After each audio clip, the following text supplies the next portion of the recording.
Sekarang kita akan belajar, judulnya menarik sesi ini, Ibu Bapak Saudara, dalam Compassion yang bagian Indonesia Timur ini, yaitu otoritas atau pemerintahan gereja, church governance.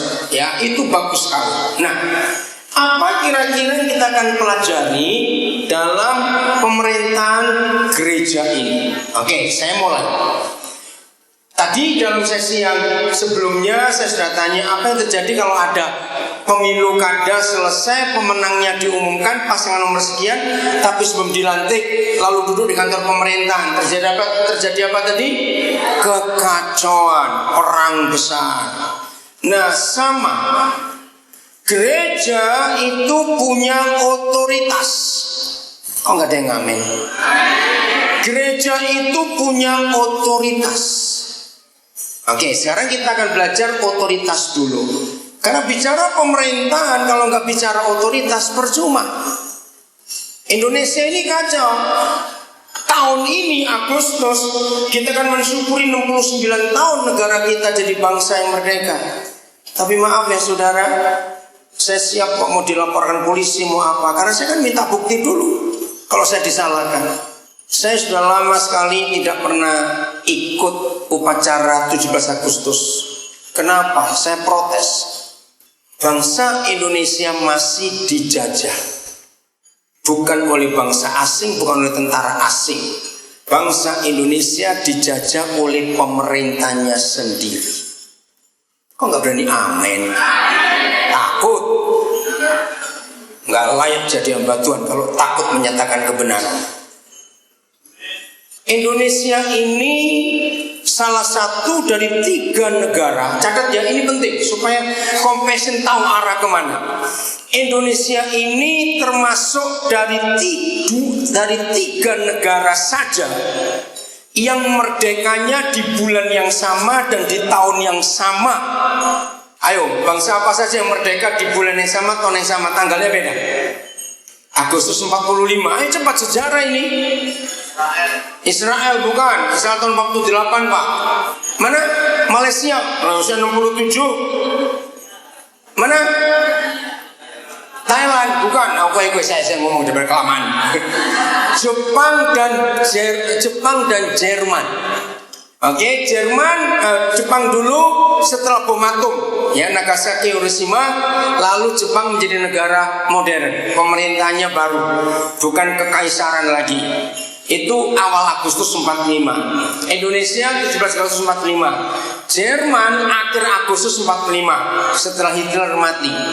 Nah, sekarang saya mau tanya kepada saudara, ini alasan saya kenapa saya nggak mau merayakan kemerdekaan Indonesia sebelum Indonesia betul-betul merdeka. Saya mau buktikan. Dengar ya. Dari 3 negara ini yang kalah perang mana? Jepang dan Jerman. Ingat loh, 2 negara itu kalah perang. Justru Indonesia yang menang perang karena bisa mengusir penjajah, termasuk mengusir Jepang. Maka itu Indonesia dapat pampasan perang dari Jepang. Dan Presiden Soekarno, uang pampasan perang itu dibangunkan Monas, Gedung Sarina, dan Hotel Indonesia. Saya akan tunjukkan 4 fakta yang memalukan Indonesia dari 2 negara ini, Jerman dan Jepang. Catat. 1. Kalah perang dan menang perang, yang untung mana? Yang menang, berarti Indonesia jauh lebih untung. Nomor 2, masih nomor 1, yang kalah perang itu hancur negaranya dan harus membangun kembali. Jerman harus bayar kesekian belas negara Eropa yang dihancurkan. Negara sini hancur, harus bayar lagi. Nomor 2, luas wilayah. Walaupun Indonesia tahun 45 Papua belum masuk, tapi tetap antara Jepang dan Jerman, Indonesia, Jerman juga masih terbagi 2. Jerman Barat, Jerman Timur masuk komunis. Luas wilayah yang terluas pada tahun 45 dari 3 negara ini, luas wilayah mana yang terluas? Jelas Indonesia. Nomor 3, jumlah penduduk pada waktu itu mana yang terbanyak? Indonesia. Nomor 4, ini yang memalukan. Sumber daya alam yang terbesar, yang terkaya dari 3 negara itu mana? Indonesia. Nah, ini protes saya kepada pemerintah. Untuk apa nggak mau mengeluarkan duit buat perayaan 17 Agustus miliaran rupiah dikeluarkan seluruh Indonesia atau triliun mungkin, tapi bangsa ini belum merdeka. Catat ya saudara, tanggal 4 April yang lalu saya menangis tapi nggak ada yang dengar. Indonesia impor kelapa dari India dan dari Vietnam. Gila nggak bangsa ini? Saya itu sampai kelapa diimpor dan pemerintah harus bayar 20 sekian juta dolar hanya untuk kelapa dari negara asing. Saya bilang pada beberapa teman, kalau gitu hapus lagu nasional kita, Rayuan Pulau Kelapa. Bohong pemerintah. Siapa yang tahu 2 tahun yang lalu Indonesia impor garam dari Tiongkok. Siapa ingat iklan yang bagus dari salah satu partai waktu kampanye pemilu? Saya lihat itu tertawa tapi menangis. Yang ada nasi tumpeng, nasi kuning. Ada yang lihat nggak? Nah ini kebanyakan nonton sinetron, nggak tahu semua nonton sinetron udah bertobat ini ya. Yuk, yang tahu angkat tangan. Betul, nasi kuning, nasi tumpeng, terus berasnya dari Thailand, dagingnya dari Australia, tempe tahu kedelainya dari Tiongkok. Semuanya impor. Cuma nasi tumpeng saja padahal semua itu ada di Indonesia. Jepang dan Jerman bangkit di tahun yang ke-5 dan tahun ke-6 setelah mereka kalah perang. Jadi Jerman bangkit tahun 50, Jepang tahun 51.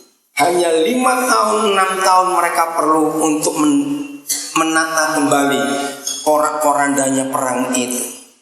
Tapi Indonesia sudah 69 tahun, saudara.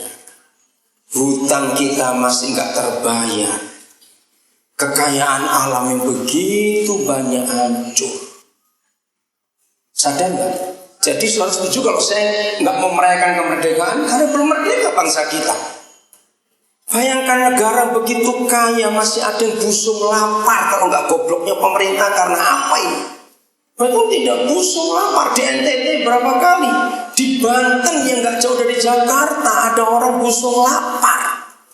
Nah, mengapa bangsa besar ini jadi kacau?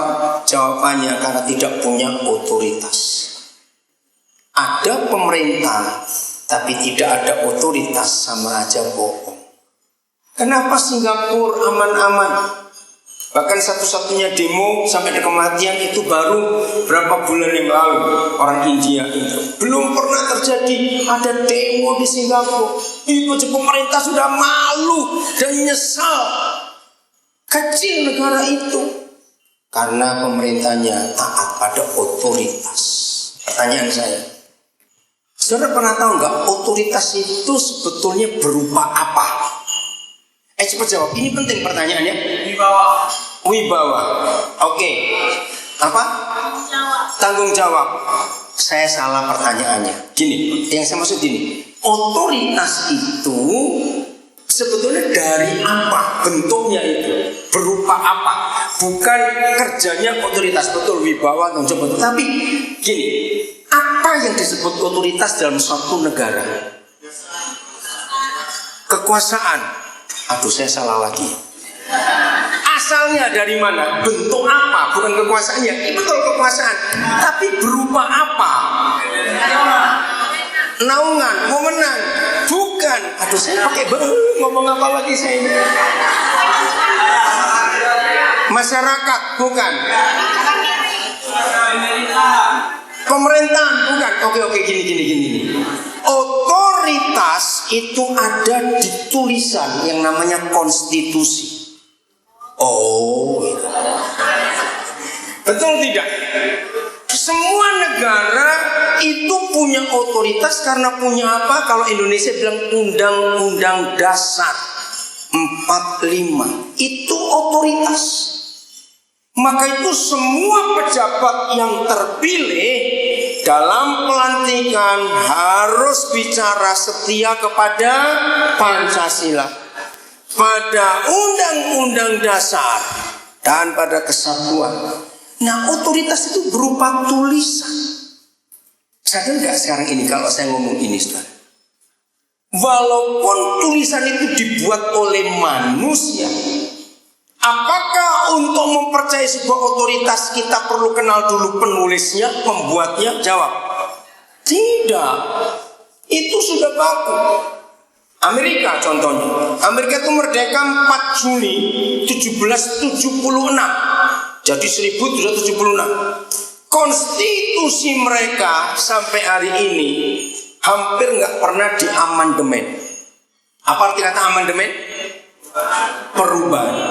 Nah, siapa yang sebelum pemilu April, dari November sampai April yang lalu ini, November tahun 2013, saudara ke daerah Jawa Tengah, khususnya Jogja, pasti saudara akan melihat banyak tulisan di kaos, di mobil, di truk, di angkot, fotonya Pak Harto senyum. Terus ngomong apa? Kan isi enak zamanku tole. Ingat nggak itu? Nah, Desember waktu Natal, dalam sebuah pertemuan khusus hamba-hamba Tuhan, saya membahas kalimat yang ditulis oleh orang Jawa. Kan isi enak zamanku tole. Artinya kan masih enak zamanku.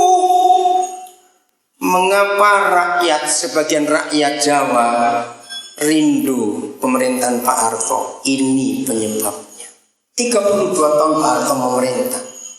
Mungkin hanya sekali atau 2 kali, saya nggak ingat, Undang-Undang Dasar diamandemen. Tapi setelah Pak Harto sampai yang sekarang ini, puluhan kali diamandemen. Hanya gara-gara kepentingan satu kelompok. Catat. Namanya saja Undang-Undang Dasar. Berarti fondasi sebuah rumah atau tidak? Loh, betul, kata saya fondasi.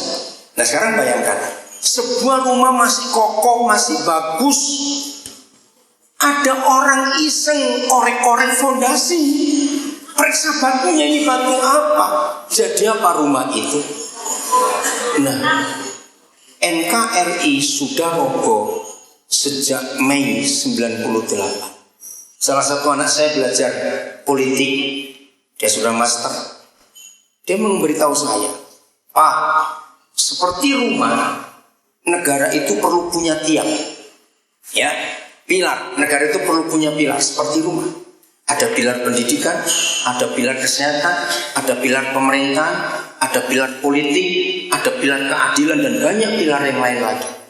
Nah, ilmu politik di dunia menyatakan sokok guru atau tiang utama dari sebuah negara adalah keadilan. Catat itu. Nah, menurut ilmu politik, sebuah negara yang sudah roboh tiang keadilannya, otomatis rumah itu bagaimana?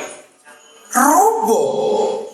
Mengapa saya ambil titik Mei 98? Karena dari hari itu sampai hari ini tidak ada keadilan di negeri ini. Orang hilang nggak diurus, orang dibunuh nggak diurus. Para praktisi yang cinta damai dibunuh, wartawan dibunuh, nggak diurus. Ingat kasus Tukul di Jogja? Sekarang istrinya lagi di rumah sakit jiwa, saudara. Istrinya Tukul ini, itu wartawan Barnas itu, tahu ya? Istrinya gila, aduh kasihan. Kasus-kasus yang lain ngeri sekali. Indonesia menjadi satu-satunya negara di dunia, satu-satunya negara di dunia di mana ada jaksa dan hakim duduk di kursi terdakwa. Lu kok ditertawakan, gimana sih ini? Tapi itu fakta. Mahkamah Agung itu pintu terakhir rakyat minta keadilan, jebol juga pintu itu.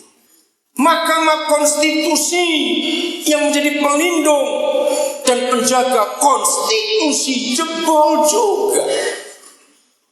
Oh, kalau saya ngomong ini bisa nggak habis-habis, pelajaran jadi lupa nanti ini. Tapi inilah alasan saya tidak pernah mau merayakan kemerdekaan, karena pemerintah tidak menghormati otoritasnya sendiri. Sama dengan rumah tangga, sama dengan gereja. Kalau suka merubah, ingat tiap kali ada sidang sinode, Selalu perubahan tata gereja dirubah terus demi kepentingan ketua sinodenya sendiri. Katakan amin, gak usah ragu-ragu. Kenapa takut? Maka itu gereja nggak pernah stabil. Nah sekarang, kalau bicara ilmu pengetahuan pun punya otoritas. Ya, otoritasnya adalah buku. Betul? Kita belajar, misalnya ilmu fisika. Kita tahu namanya Archimedes. Dia penemu apa? Ayo, dia hukum mata permukaan air itu sama rata. Ya, kita kenal tokoh-tokoh hebat yang menemukan Newton, gravitasi bumi dan banyak lagi. Nah, tulisan mereka itu ada sampai hari ini. Dan sampai hari ini anak cucu kita masih belajar tentang tulisan mereka. Pertanyaan saya, untuk mempercayai hukum mereka, perlu nggak kita ketemu orangnya? Tidak. Nah, kalau konstitusi atau otoritas itu adanya di tulisan, maka hari ini saya ingin meyakinkan para gembala, majelis dan semua kita anak-anak Tuhan, otoritas tertinggi adalah Alkitab. Katakan amin. Itu bukan betul. Tidak ada otoritas yang lebih tinggi daripada Alkitab di dunia ini. Bukan kita mau sombong, tidak. Mengapa dunia mengakui yang disebut kebenaran?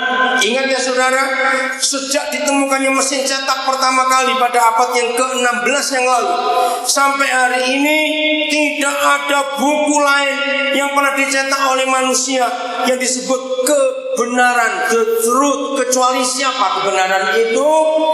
Yesus, dan tulisannya ada di Alkitab. Indonesia kacau karena sekian presiden yang terakhir karena lembaga tertinggi mengotak-atik konstitusi.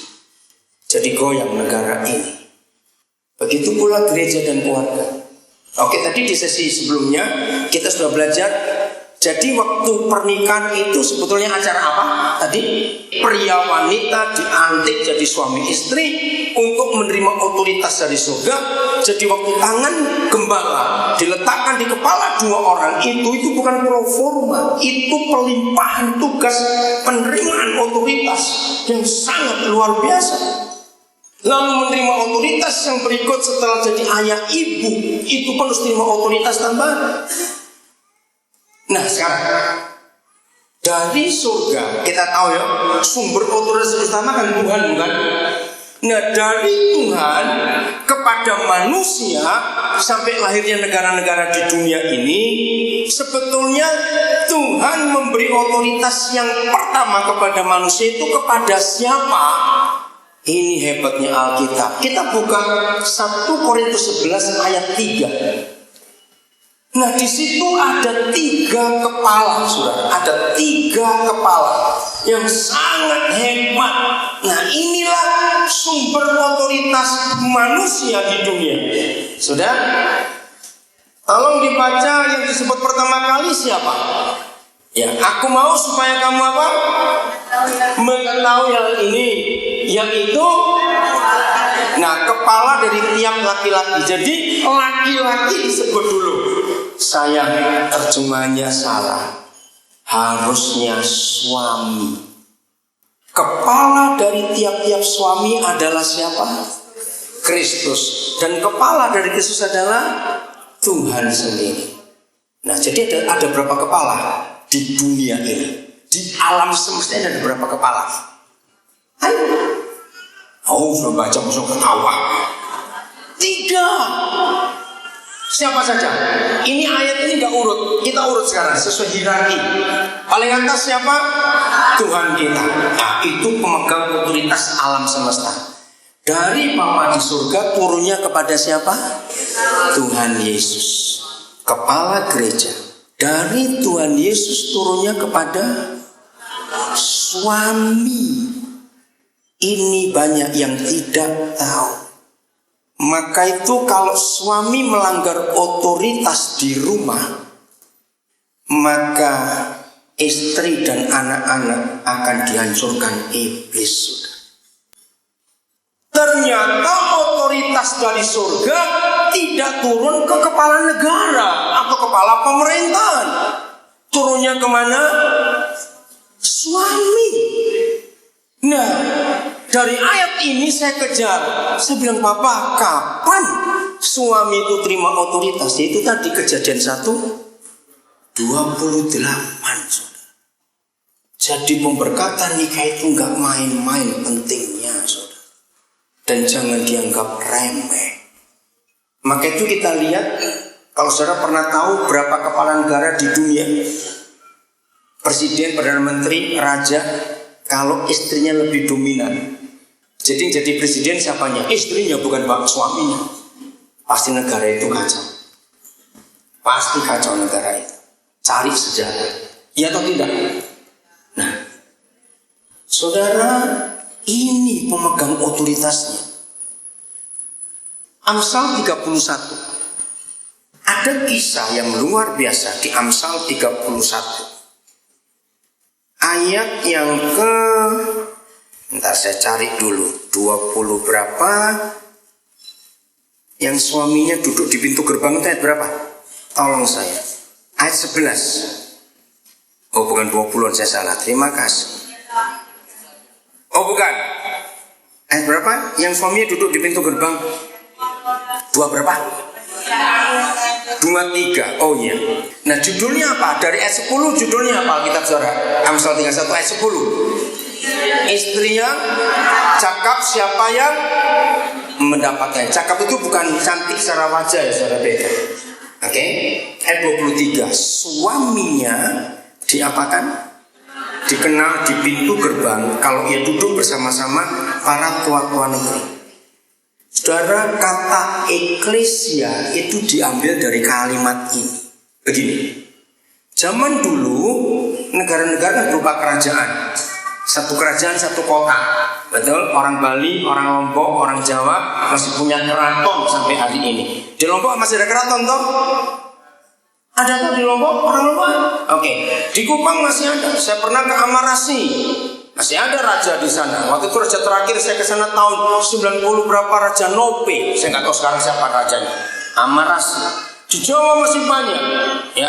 Nah, setiap kerajaan itu satu negara, maka orang-orang terhormat, orang-orang berwibawa, orang-orang yang punya otoritas di zaman itu adalah suami-suami yang disegani dan dihormati, dilihat dari hidup istrinya yang benar atau tidak. Nah, suami-suami yang punya otoritas karena istrinya benar, maka itu Amsal 31 ini tentang istri yang luar biasa. Ayat 10 sampai ayat 33 ya, kalau nggak salah, saya cari sendiri. Maka suami itu otomatis duduk sebagai pemerintahan di pintu gerbang. Tujuannya apa? Yang memutuskan siapa yang boleh masuk, tamu dari mana, mau tinggal berapa lama, itu semua suami yang terhormat duduknya di pintu gerbang. Tidak dinilai dari kaya atau miskin, sekolah tinggi atau tidak. Tidak, hanya dilihat istrinya benar atau tidak. Nah, saya nggak ada waktu untuk membahas istri yang benar di ayat ini, tapi pokoknya ingat, perempuan bisa pakai celana laki-laki, laki-laki nggak bisa pakai perempuan. Ingat itu saja. Amin. Jadi istri-istri jangan nuntut kami untuk bisa melakukan apa yang ibu-ibu lakukan, karena kodrat itu tadi. Jangan maksa lo pakai rok laki-laki, ambil jangan maksa. Itu sudah hukum. Saya nggak tahu dari mana hukum itu, sampai hari ini saya nggak ketemu. Oke, saya kembali. Nah, suami-suami ini yang memegang otoritas di sebuah negeri. Maka itu negara hancur atau tidak, itu tergantung para suami di negeri itu. Maka begitu pula gereja. Kita sedang bicara tentang pemerintahan gereja. Jadi gereja ditentukan punya otoritas atau tidak. Kalau istrinya itu tunduk pada suami dan suaminya itu takut, akan menjadi kepala yang benar. Lanjut, 1 Timotius 2 ayat 8.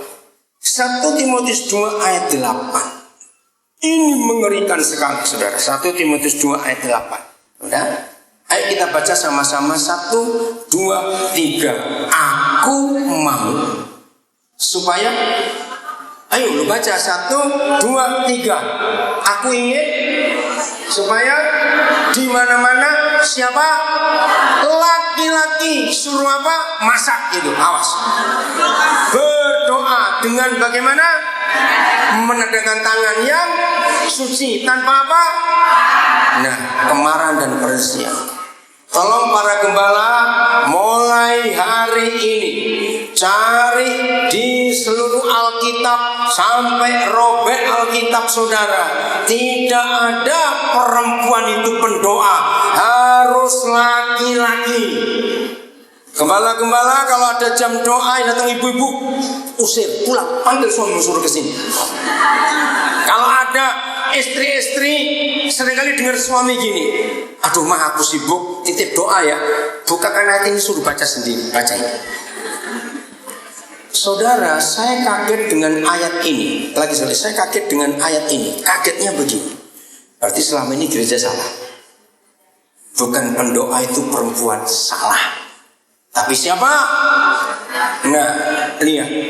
Konsep perjanjian lama. Siapa yang kalau berdoa sambil mengangkat tangan? Perjanjian lama, hukum Musa. Imam. Saudara, pantas setan membuat banyak suami malas berdoa. Karena setan menyerang imamnya di keluarga itu. Catatan, kalau saya bilang catat itu penting buat saya. Catat, mulai hari ini kalau saudara menemukan anak-anak hidupnya kacau, hidupnya hancur, hidupnya rusak, hidupnya ngucat, cari imamnya di mana. Kalau imamnya hilang atau mati, maka gereja harus jadi imam untuk anak-anak. Gampang kok, dengan sekolah minggu kita tahu. Di perjanjian lama ada sebuah kisah yang menjelaskan 1 Timotius 2 ayat 8. Kisah di pasal apa, kitab apa, tentang apa. Waktu seorang pemimpin berdoa mengangkat tangan, maka bangsanya menang. Kalau dia capek turun tangan, dia kaget bangsanya kalah. Wih, pintar semua. Tepuk tangan buat diri sendiri. Betul, saudara. Nah, Keluaran 17 itu adalah penjelasan dari 1 Timotius 2 ayat 8. Ketika para imam tidak jadi imam yang benar, yang jadi korban pasti istri dan anak-anak di rumah imam itu. Catat, saudara. Setan selalu mencari kapan lemahnya tangan imam ini. Begitu setan melihat tangan imam ini lemah, langsung setan masuk menyerang, mencuri domba-domba di rumah. Anak-anak lagi jadi korban. Siapa Harun dan Hur dalam hidup keluarga? Istri. Maka itu kembali ke Amsal 31. Istri yang dominan, istri yang culas, istri yang tidak menghormati suami, suaminya akan kehilangan otoritas. Pertama kali kalau istri tidak menghormati suaminya, otoritas pertama yang hilang, yang merasakan dan melihat adalah anak-anak. Betul? Ketika istri tidak menjunjung kepalanya, berarti istri merendahkan kepalanya dan berkata, jangan bapakmu, dia nggak bisa jadi duit. Ini mamanya jadi duit. Jangan bapakmu, dia itu bodoh. Dia itu cuma mabuk aja kerjaannya. Semua kata-kata yang karena kita jengkel pada suami, anak-anak mendengar, maka pemegang otoritas langsung runtuh otoritasnya hari itu.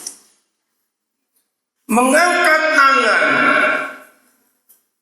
itu betulnya bukan dua-dua ke atas. Kalau saya mempelajari perjanjian lama, maka cara imam angkat tangan itu begini. Lihat saya ya. Oh, nggak kelihatan. Oh ya, saya kesini dulu karena nggak kelihatan. Maaf ini. Maaf ini ya. Harus begini ya. Tangan kanan harus ke atas, tangan kiri harus ke bawah. Begini ya. Mengapa tangan kanan ke atas, tangan kiri ke bawah? Dalam aturan Musa, tangan kiri itu untuk menerima semua dosa, penyakit, masalah umat. Begitu tangan kiri imam itu penuh, maka diberikan ke tangan kanan. Ketika tangan kanan imam itu penuh dengan dosa, kejahatan, penyakit, pelanggaran, naik ke surga. Surga menerima semua masalah itu. Ketika surga menerima masalah itu, surga ubah itu jadi berkat, kesembuhan, mujizat dan semuanya. Iya, saudara, itu hebat sekali. Ketika tangan imam yang sudah kosong, tangan kanannya ke atas, menerima semua mujizat, kesembuhan, pertolongan, kuasa, diberikan ke tangan kiri. Untuk apa? Loh, saya perlu berkat, mujizat, kesembuhan tangan kiri untuk umat yang dipimpin. Sejak tahun 70-an saya sudah diberi konsep ini oleh Tuhan. Catatnya, setiap kali saya mendengar ada orang mati bunuh diri, catat, yang wajib patut disalahkan adalah gereja yang terdekat dengan rumah korban. Kira-kira kenapa saya diberi ketegasan itu oleh Roh Kudus? Setiap kali ada orang mati bunuh diri, bukan polisi, bukan keluarganya yang harus disalahkan pertama kali, tapi gereja. Kenapa? Berarti selama orang itu hidup, dia tidak tahu kalau di dekat rumahnya ada jalan keluar. Kasus bunuh diri yang terakhir, saudara, akhir Maret yang lalu, satu keluarga 5 orang, hanya gara-gara utang. 3 orang mati bunuh diri di hotel di Cirebon, yang 2 di Pekalongan. Saya nangis baca berita itu. Kenapa kok nggak tahu ada gereja di situ? Ngerti nggak maksud saya ini, saudara? Maka itu termasuk anak-anak.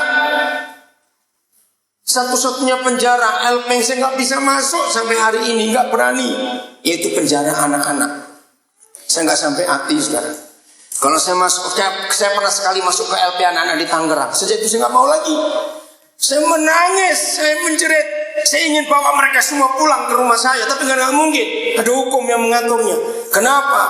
Sebab anak-anak nggak pernah bersalah. Yang salah pasti kita. Jadi kalau pemegang otoritas hancur, Israel kalah dari Amalek karena tangan Musa tidak terangkat. Lalu persyaratnya tangan yang apa? Ayo baca, tangan yang apa? Loh, masa lupa? Itu tangan yang apa? Suci. Tolong ya, tolong.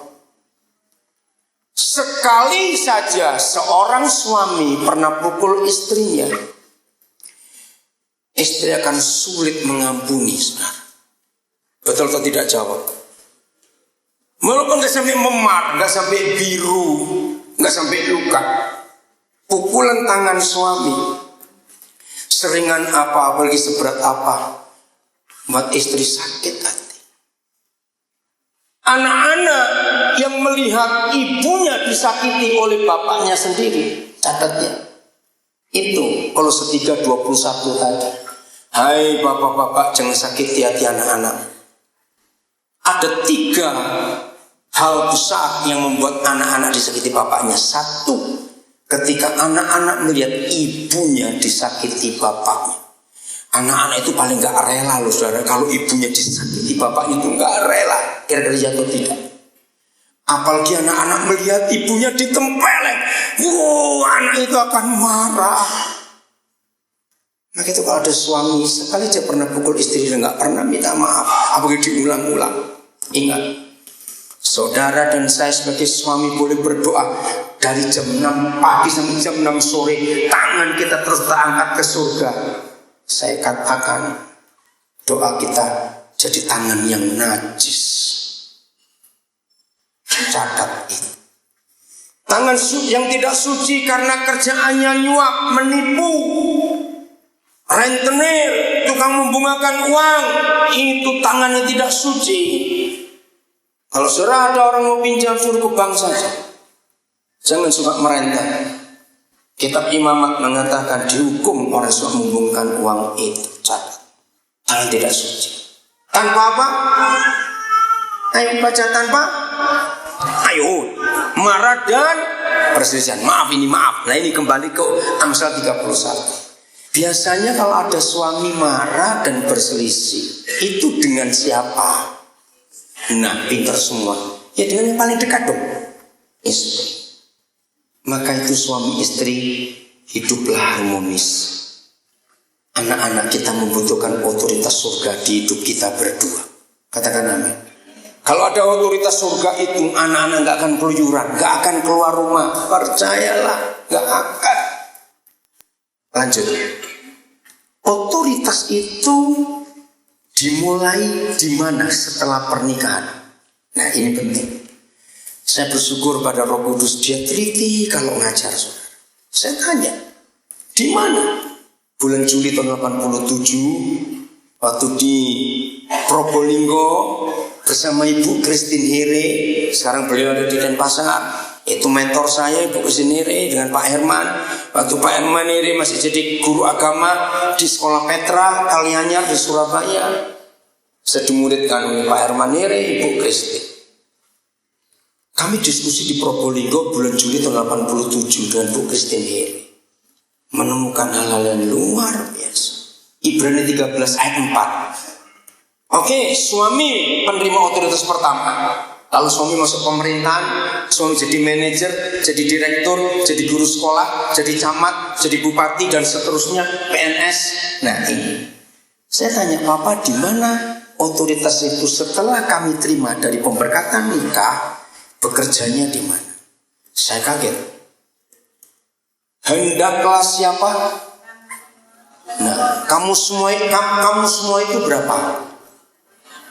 Salah, bukan banyak. Ya semua kok banyak. Banyak itu berarti ada yang tidak dong. Jadi kamu semua itu siapa? Semua orang, termasuk orang Islam, orang ateis, orang Hindu, orang Buddha, enggak cuma orang Kristen. Catat. Hendaklah kamu semua ngapain? Enggak cuma hormat, tapi penuh hormat terhadap perkawinan. Begini, menurut saudara, kira-kira ada nggak pemerintah bangsa-bangsa yang buat sensus tempat tidur untuk rakyatnya? Ada nggak? Nggak ada, nganggur itu. Tapi surga membuat sensus tempat tidur kita. Itu yang saya kaget. Hendaklah kamu semua penuh hormat terhadap perkawinan dan janganlah kamu mengotori, menajiskan, mencemarkan, merusak tempat tidur pernikahanmu. Saya bingung kenapa surga ngurusi tempat tidur. Oh ternyata ini. Ayo kita gunakan terminologi perjanjian lama. Setiap kali Yahweh hadir di satu tempat, masih ingat? Terus ada saudara kita di situ. Entah Musa, entah Yosua, entah Abraham, entah Nuh, entah siapa saja. Pasti Yahweh Tuhan pesan apa kepada saudara kita? Kuduskan tempat ini, kudus, lepas kasut. Nah saya gunakan terminologi itu. Maaf ya para hamba Tuhan yang masih punya konsep kuno, gedung gereja itu rumah Tuhan. Saya nggak setuju. Sampai ada pendeta yang makan aja nggak boleh, minum aja nggak boleh dalam gedung gereja. Saya marah. Kalau gedung gereja rumah Tuhan, saudara jahat dan kejam. Loh, kenapa? Jadi Tuhan Yesus mau ketemu anak-anaknya hari Minggu. Begitu pulang gereja dikunci kan dia cuma tengok sendiri gitu, tolak gitu.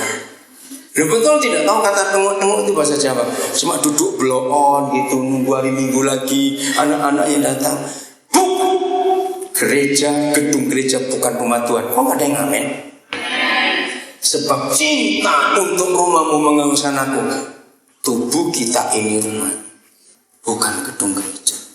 Maka itu satu-satunya ayat di perjanjian baru. Catat, satu-satunya ayat di perjanjian baru yang menuliskan kuduskan tempat itu karena aku hadir. Itu cuma Ibrani 13 ayat 4, saudara. Betul? Mungkin saya kelewatan membaca sehingga saya nggak pernah tahu.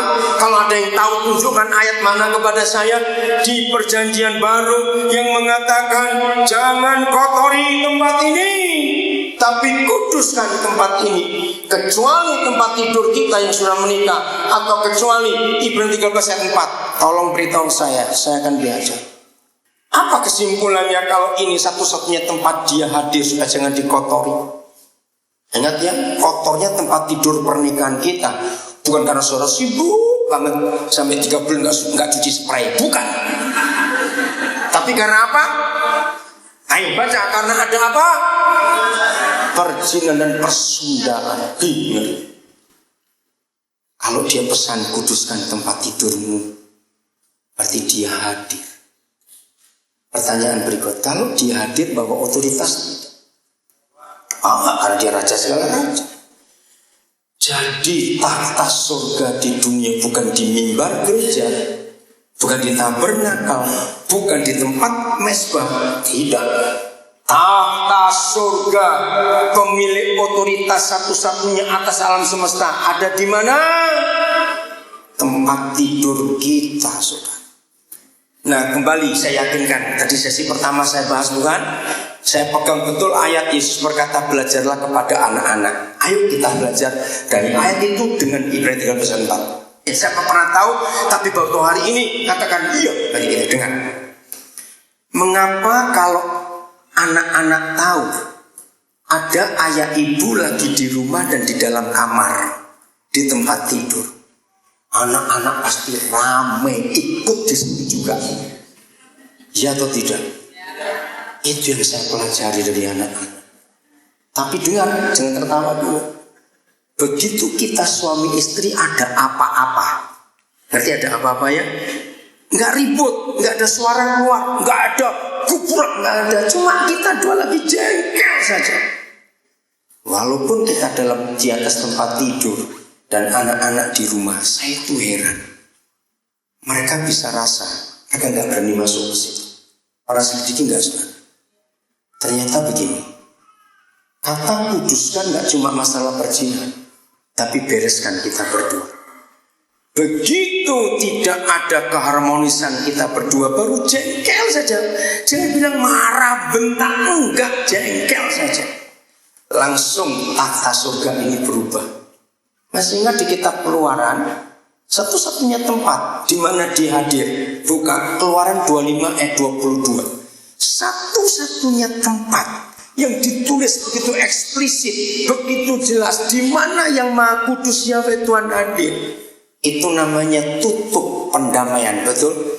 Di sanalah Musa, aku akan berbicara, bertemu dengan engkau, dan akan berbicara dengan engkau, dan menyampaikan segala sesuatu yang harus kau sampaikan kepada umat itu, yaitu di atas tutup, baca di atas tutup pendamaian.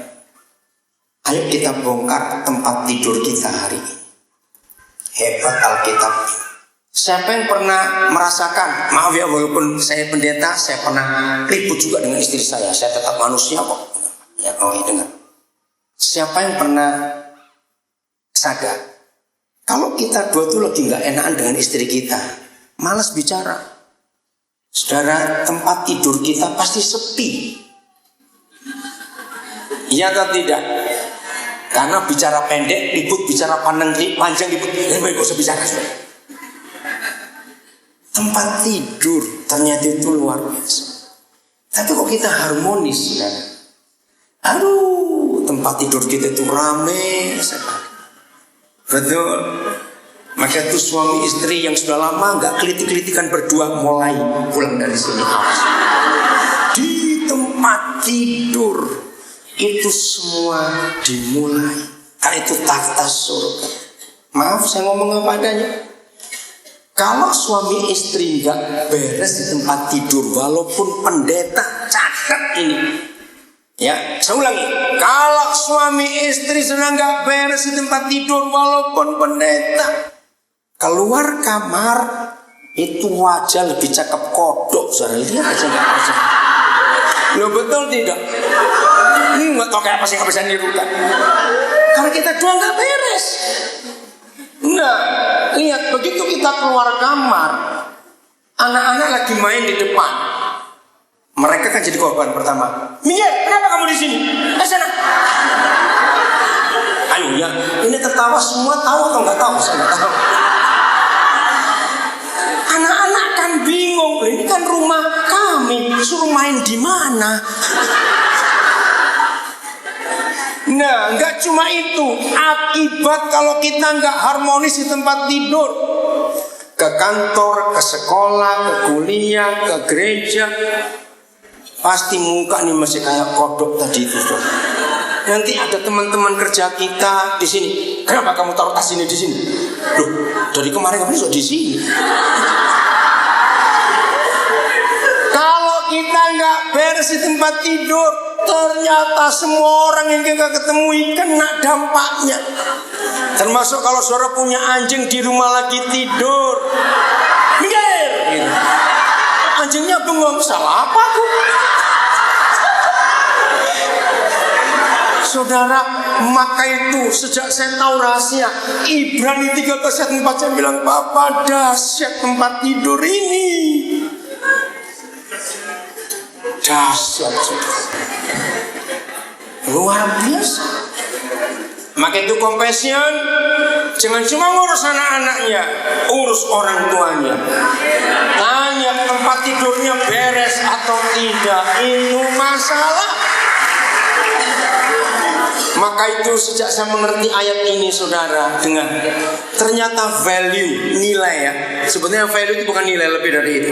Nilai atau value sebuah pernikahan atau rumah tangga bukan rumahnya harga berapa, daerahnya strategis tidak, mobilnya apa, pendapatannya berapa, tidak. Setelah saya tahu Ibrani 13:4 ini demi anak-anak, nilai atau value sebuah pernikahan itu adalah suasana tempat tidur kita. Rumah tangga yang mata duitan, kentara di tempat tidurnya juga. Ayo apa? Baru duduk belum rebak, kenapa saldo kurang? Nah itu dia. Duit yang diurus terus di tempat tidur. Urusannya belanja ini, urusan duit. Nah berarti maka itu gini ya, jujur. Apa pembicaraan kita berdua selama 2 minggu terakhir ini di tempat tidur? Kalau rumah tangga nggak harmonis, jawabannya sepi. Nah itu dia.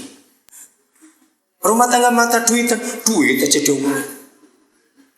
Saudara, apa yang kita bicarakan berdua 2 minggu terakhir ini di tempat tidur kita?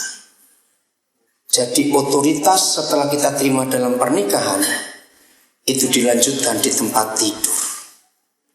Harmonis atau tidak, saling mengampuni atau tidak, keuntungan, berkat, rezeki, kesehatan, kebahagiaan rumah tangga kita. Setelah hari ini sudah dengar Ibrani 13:4, berani berkata tempat tidur kita yang menentukan.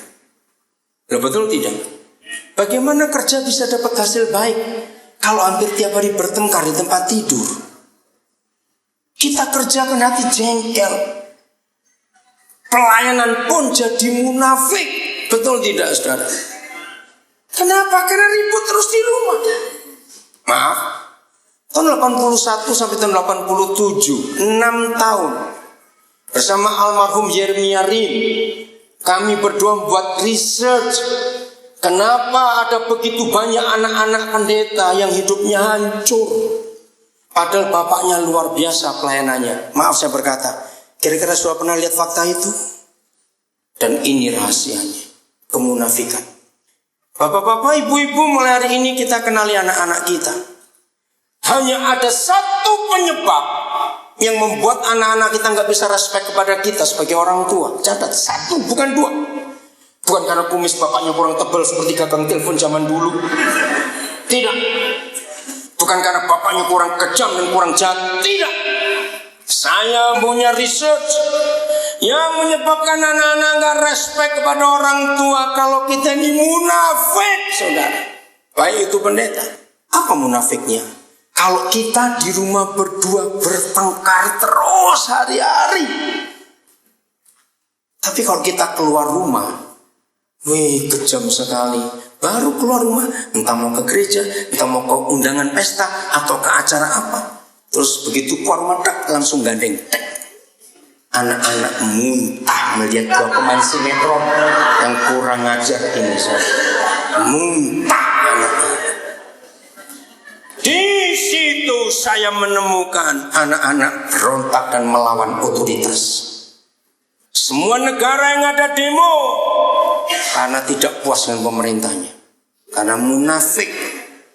Maka itu lihat, saudara perhatikan nggak? Hari kedua almarhum Abdurrahman Wahid atau Gus Dur jadi presiden, langsung menemui DPR. Saya lihat, belum pernah di gedung terhormat di Jakarta ada presiden pidato, semua dengar, selain Gus Dur waktu itu. Saya ingat waktu masih kecil, kalau Presiden Soekarno lagi pidato, dulu nggak ada TV waktu itu. Saudara, radio itu pasar sepi, jalanan sepi. Tidak semua orang punya radio. Saya masih ingat waktu masih kecil, radio satu kecil yang dengerin sekian puluh sampai piring-piring kupingnya gitu. Nah, mengapa Presiden Soekarno dan Abdurrahman Wahid kalau pidato didengar rakyat? Karena mereka tidak munafik, tidak pro forma kalau baca. Saudara tahu di Indonesia ini semua pejabat kalau pidato ada yang buatin dan itu dibayar. Belum tahu nggak? Enggak tahu, kasihan. Harus tahu dari hari ini. Semua pidato bupati, wali kota, gubernur, presiden ada yang buatin ternyata. Tapi Soekarno dan Gus Dur tidak mau dibuatkan, ngomong sendiri. Jadi gembala-gembala yang anaknya nakal, rusak, maaf saya tidak menuduh, saya cuma bicara. Pasti waktu bapaknya di mimbar dan di rumah beda kelakuan. Anak-anak nggak akan dengar bapak bicara apa saja. Betul nggak kira-kira kalau saudara jawab? Maka itu pemegang otoritas tidak boleh munafik, harus konsekuen kepada otoritas atau konstitusi atau undang-undang. Jam berapa? Kurang 6 menit lagi. Lanjut, kurang 6 menit. Lanjut. Nggak makan nggak apa-apa. Yang benar, nanti marah sama panitia. Ya udah, oke. Jadi maaf ya panitia, yang minta bukan saya. Saudara, otoritas dimulai dari siapa tadi? Selalu dari Tuhan. Suami, catat. Dan suami tidak boleh menyakiti istri, karena itu tubuhnya sendiri. Ini yang kita harus jaga betul-betul dalam hidup. Maka itu siapa yang lebih banyak dirusak dalam fakta rumah tangga, suami atau istri? Suami. Yang selingkuh siapa kebanyakan? Suami. Yang nyakiti anak siapa? Suami. Karena pemegang otoritas. Pejabat-pejabat dirusak karena pemegang otoritas. Hancur. Malaki 4 ayat 6. Jadi pemerintahan gereja tidak dimulai di kantor sinode, tidak dimulai di konsistori, tidak dimulai di rapat pendeta, tetapi otoritas pemerintahan gereja dimulai dari mana? Tempat tidurnya si gembala, beres atau tidak. Dari situ otoritas akan keluar. Saya dapat pewahyuan ayat ini bulan September tahun 84 di kota Salatiga. Saya kalau dapat pewahyuan yang besar-besar, saya akan ingat bulannya, tahunnya, kan itu merubah konsep hidup saya. Suatu kali begini, waktu saya KKR di Salatiga tahun 84 bulan September bersama dengan pendeta Victor Dov Farakni Mela. Tiba-tiba Roh Kudus tanya gini, Daniel, kamu tahu nggak perjanjian baru itu dimulai di kitab mana? Nah, saya polos jawabnya, Matius. Ternyata bukan. Perjanjian baru tidak dimulai dari kitab Matius, kronologisnya. Oke, semua kita tahu. Begitu Malayaki mati, kita lihat di Alkitab kita ada lembaran kosong nggak sebelum Matius? Oke, siapa tahu sejarah gereja Malayaki ke perjanjian baru itu berapa ratus tahun? 400. Nah, siapa pernah menyelidiki firman apa pertama kali yang Yahweh Tuhan ucapkan kepada Israel untuk memulai perjanjian baru? Bukan Matius. Ayo, sambil ini tes ini ya. Siapa jawab dapat hadiah, tapi beli sendiri hadiahnya. Ayo, kitab mana yang memulai perjanjian baru? Markus bukan. Lukas. Ketika Gabriel datang kepada imam besar Zakaria, itu yang memulai perjanjian baru, saudara. Saya kaget. Waktu itu panitia sampai ketok-ketok kamar saya. Waktu itu saya tinggal di kosnya mahasiswa di Jalan Kemiri Rejo. Saya masih ingat, ya, Salatiga. Karena saya meraung, nangis kencang, saya pukul-pukul lantai sambil saya berguling-guling. Karena dapat pewahyuan ini, saudara. Malaki 4 ayat 6. 1, 2, 3. Maka ia akan berjam dahulu Elia. Terus, ya, dan pada bapak-bapaknya supaya, nah, kata kunci untuk menutup perjanjian baru, perjanjian lama itu mengerikan. Supaya aku jangan datang ke bumi memukulnya sampai musnah. Wah, saya takut. Ancamannya begitu keras. Setelah itu Maleakhi tidak bernubuat lagi. 400 tahun baru Tuhan bicara. Nah, 400 tahun kemudian firman yang sama yang disampaikan. Lukas 1:17, cepat. Tolong saudara semua bawa Alkitab, tetap buka Alkitab saudara Maleakhi 4 ayat 6. Supaya Lukas 1:17 lihat di layar. Atau kalau saudara nggak sempat lihat layar karena ada tiang-tiang, samping saudara buka Lukas 1:17, Alkitab saudara buka Maleakhi 4 ayat 6. Kita mau lihat perbandingannya, saudara. Nah, ini buat saya meraung, menangis. Lihat, sama nggak firman terakhir dan firman pertama? Firman terakhir perjanjian lama, firman pertama perjanjian baru, sama tidak? Ayo baca 17 saja. 1, 2, 3 dan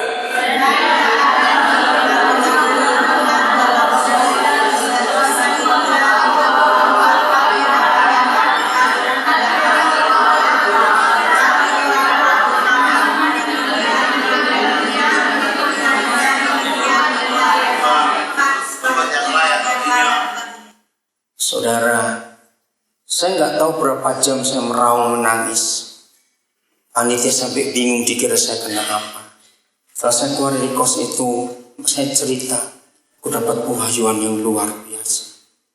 Bayangkan kalau Papa di surga 400 tahun diam.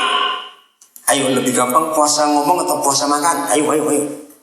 Cepat jawab, lebih gampang puasa makan atau puasa bicara? Nah, puasa bicara itu sulit sekali, saudara.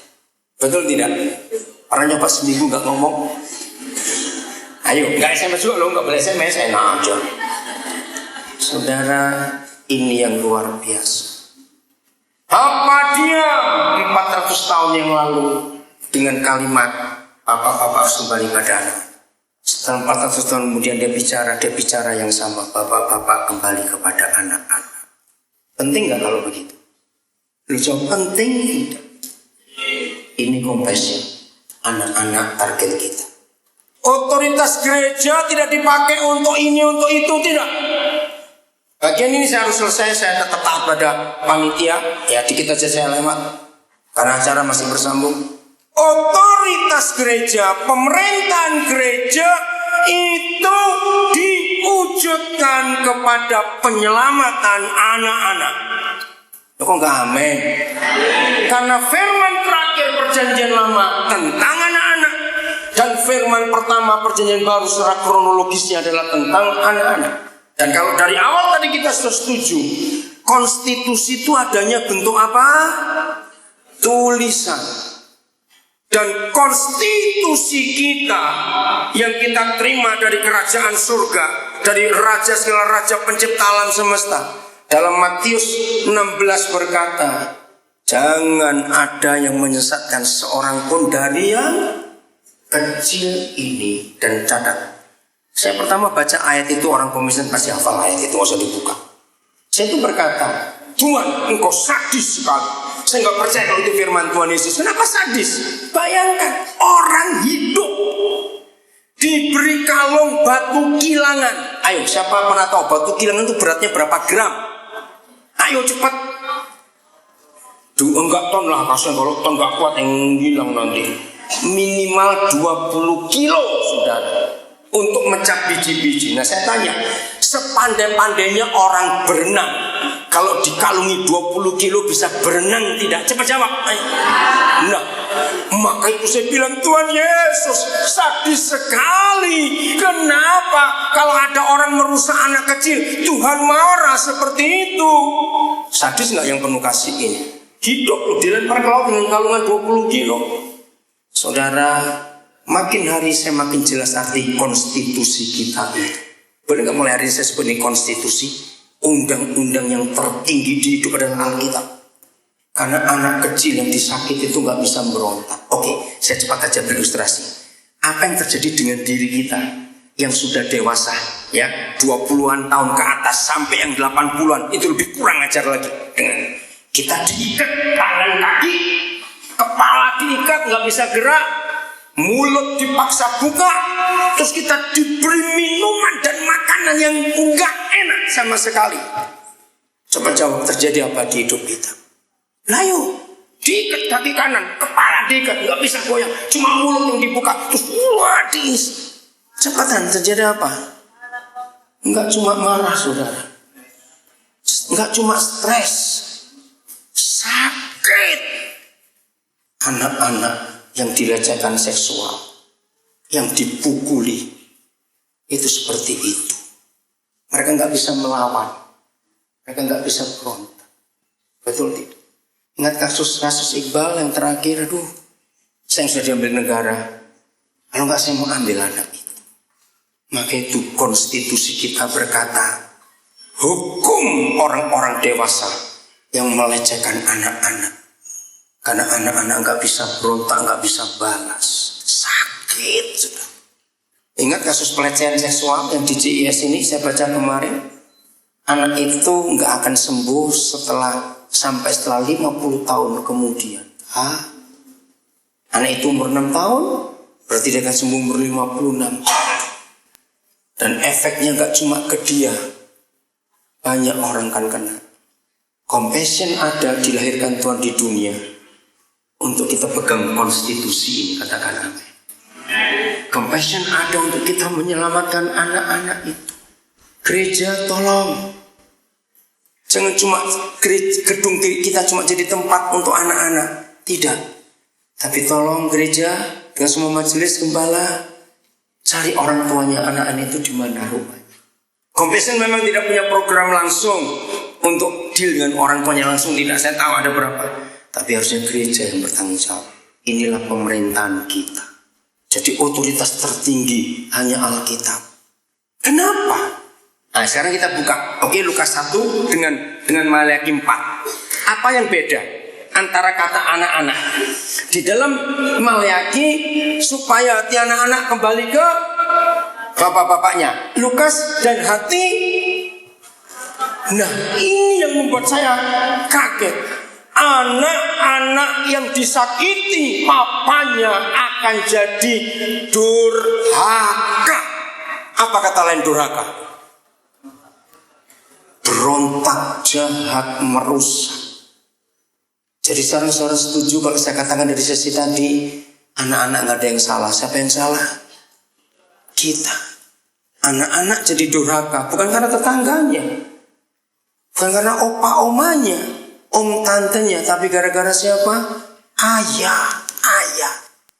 Terus bedanya, bagian terakhir Maliaki, supaya jangan aku datang memukul bumi sampai musnah. Tapi di Lukas, supaya dengan demikian, pelayanan Elia pada akhir zaman akan membuat umat itu layak di hadapan Tuhan. Dan siapa umat yang layak diharapkan di sini? Masuk lupa. Anak-anak yang dipulihkan. Amin. Loh, iya atau tidak? Maksud umat yang layak di sini kan anak-anak yang dipulihkan dari sakit hati dengan ayahnya tadi, bukan? Nah, jadi mulai hari ini gereja, inilah otoritas yang Tuhan percayakan kepada kita, menyelamatkan, memulihkan semua anak-anak di bumi ini. Karena mereka gak minta untuk dilahirkan, mereka ada karena Tuhan yang mau dan dititipkan kepada kita. Inilah pemerintahan gereja yang sesungguhnya. Hubungkan dengan ratapan lo, hubungkan. Ayat terakhir Wahyu 14. Apa yang terjadi kalau pemerintahan gereja seperti ini. Saya akan baca ayat 1. Ini terakhir. Aduh, saya sudah terlambat 11 menit. Maaf, saya cepat ini. Wahyu pasal 14. Berarti makannya dipercepat ya. Nggak boleh makan sambil ngomong karena waktunya. Wahyu 14 ayat 1. Dan aku melihat sesungguhnya anak domba berdiri di bukit Sion, dan bersama-sama dengan dia berdiri juga 144.000 orang, dan di dahi mereka tertulis namanya dan nama bapaknya. Saya tanya, apa bedanya duduk dan berdiri bersama dengan anak domba? Kalau berdiri berarti sama otoritas, betul? Sama level. Itulah gereja yang diberi otoritas. Ayat yang keempat. Siapa 144.000 orang itu? Ini bukan angka mati ya saudara, bukan. Tapi ini kiasan.